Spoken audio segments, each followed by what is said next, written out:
There's this idea floating around that you should never keep secrets from your spouse, that a healthy marriage means full transparency, no exceptions. But what if that's wrong?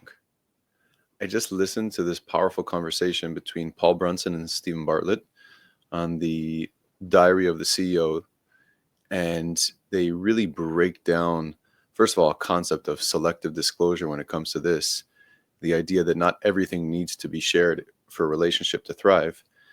And honestly, I think a lot of couples need to hear this because let's be real, does telling your spouse every single thought, frustration, or passing emotion always help? Or does it sometimes just create unnecessary conflict? I think there's a lot to unpack in the entire episode and what real marriages are struggling with today. But I just took a short piece and I wanted to dive into this. Take a look. A few more questions that I had that emerged from reading your book, which, by the way, is superb. Thank you. Thank you. I have to say it is published by Flight Books, and there's probably some kind of disclaimer I have to give for the ASA come for me. But so that's a hashtag ad. But one of the ones that was quite provocative to me is this question. Should you keep secrets from your partner? This is big. Yes. So many people are like, Paul, don't say that. This is crazy what you're saying. There are quite a few studies on a concept called selective disclosure.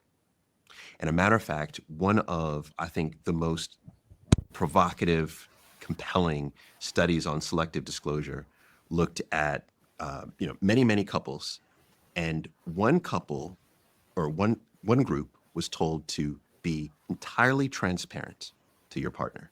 So tell them everything, every issue, every concern that pops into your mind, tell them, right? That's full transparency. Then the other was selective disclosure. Now, what is selective disclosure? There are rules to selective disclosure. One is that you share information that's relevant, right? You share information that considers their emotions, information that considers their boundaries, information that acknowledges the future of your relationship, that is timely, and the tone is very important, how it's delivered. That's selective disclosure. So this group was told to do that. What do you think happens at the end of the experiment? Everyone in the transparent group, they've killed each other. No, Really? I was going to say, Jesus. No. They haven't killed each other. But the group that had selective disclosure has higher satisfaction, less conflict, more autonomy in their relationship. So it's very important to know that what I say secret is I'm saying you have to selectively decide. And I think selective disclosure is a concept we should spend more time thinking about. So give me an example of something that I shouldn't say to my partner. Okay, once again, it depends what your partner's boundaries are, right? So you discuss these boundaries, you know all these things. But just generalizing, I'll give an example. So your partner always leaves the cap off the toothpaste. Always. It annoys you. It annoys you, right? It annoys you. However, you know your partner is going through a lot of stress at work. They're working on a new project. Is it the right time to bring up the fact that the cap annoys you? Probably not. Probably not. Here's a juicier one. Your ex slides into your DMs and wants to congratulate you. And it's platonic. It's congratulations. You respond back. Thank you. That's it. Nothing more. Look at you speaking from experience. Was it on the new book? What was it on? What did she congratulate? Was it the podcast? Congratulations on your new podcast. Thank you. Yeah. Archive, delete, block. Yeah. Right? It's like, thank you. Right? So, boom. You know your partner is working through trauma around jealousy. Do you run home and say, so-and-so sent me this message? Probably not, right? So selective disclosure means that you're taking into consideration the relevance of the information, their boundaries, their emotions, etc. It truly is a concept that I believe will help to increase satisfaction and lower conflict in your relationship. So I got to jump in here. I remember we were running this men's circle, a workshop type environment. And there was a guy that came, and we sit down, and part of the experience is everyone needs to feel safe there. Everyone needs to feel like whatever is going to be shared there is a private setting, because we're getting pretty vulnerable over there when we're doing this men's type work. And there's one guy, and he says, I can't say that, out of like the 40 odd people. And we're like, what are you talking about? He's like, I need to tell my wife everything that happens here. And you could see, because 39 other men didn't feel comfortable with that, which just shows that his relationship to how he was approaching the need to tell his wife everything didn't feel right. And that's a question. Do you run to tell your wife everything? Because sometimes if sharing things might only trigger anxiety and there's no real benefit, is it necessary? And like he's saying, it's probably not. But if she finds out later, does it break the trust? So these are questions that couples have to navigate as a couple and know each other, where it has to be according to the person receiving it, according to your own relationship, but things to think about, definitely.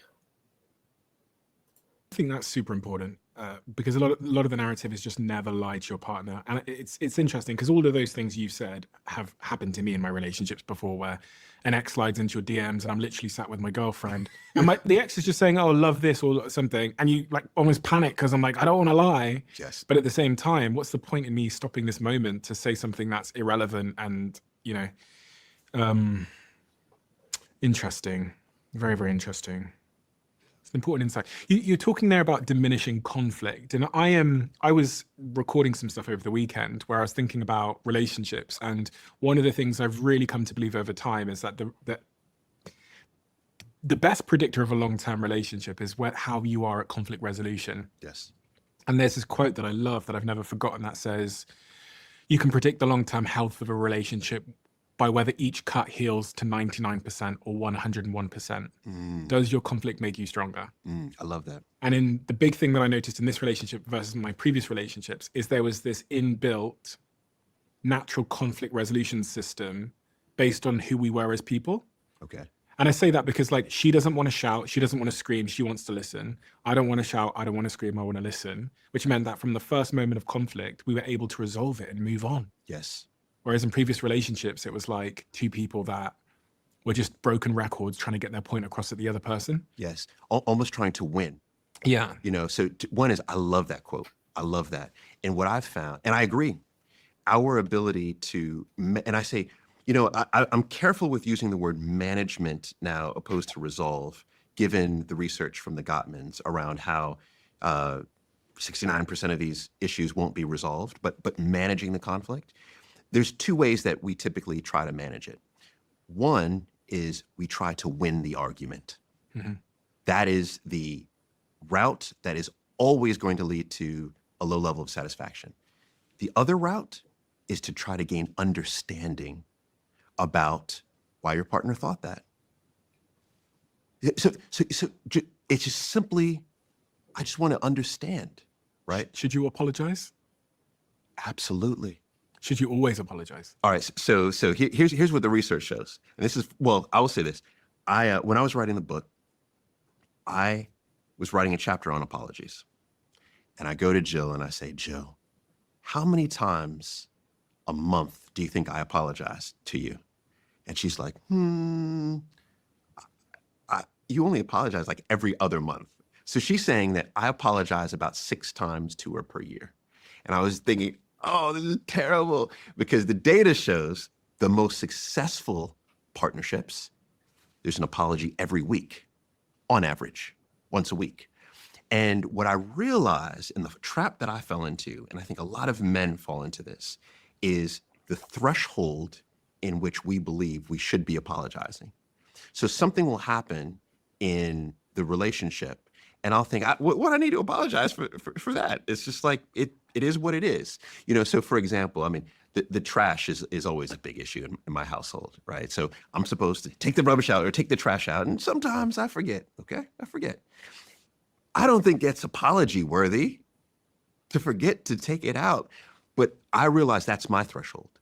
But to my wife, that is I mean, there's World War III and there's not taking out the rubbish. So that's a major issue. So her threshold level is different. So part of what I learned in investigating this chapter is for us to be so in tune with our partner that we understand what their threshold is. In the end of the day, marriage isn't about radical transparency. It's about wise communication and really knowing what to share, when to share, how to share it, and also knowing how to communicate. That's what it really seems like from what they're saying over here. That's a lot of the idea. And they find that most marriages break down from a breakdown in communication. And here's the thing, though. Selective disclosure only works if the relationship is already built on trust. If you're withholding something to avoid accountability, that's not selective disclosure. That's deception. And most of the time, it's deceiving yourself. So I want to know, with all this that was said, because I think there's so many relevant things, especially the trash example, because that's something I bring up when I talk to people all the time, is the constant struggle between knowing what my threshold is and my wife's threshold is, even though I think that it should be something else. But what do you think? Should couples be more mindful of what they share and about thresholds, or is just full transparency always the best approach? I want you to drop your thoughts in the comments, and I'd love to hear your take. And if you'd like to hear more things about marriage and these types of relevant issues of everyday men, everyday women, hit the subscribe button. Thanks for listening.